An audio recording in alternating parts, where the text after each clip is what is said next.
What if you do a 1031 exchange and you reinvest all of your equity into the replacement property? And then after you acquire the replacement property, you find that you're short of cash.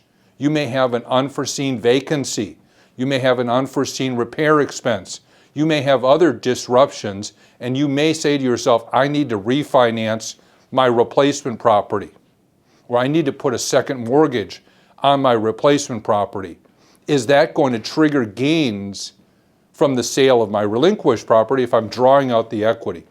And generally, as long as the refinance is done in a separate subsequent transaction, it will not trigger gains. Please consult with your tax advisor or your attorney regarding this, and you may want to separate your refinance and your purchase closing so that there's some substantial period of time between these two transactions.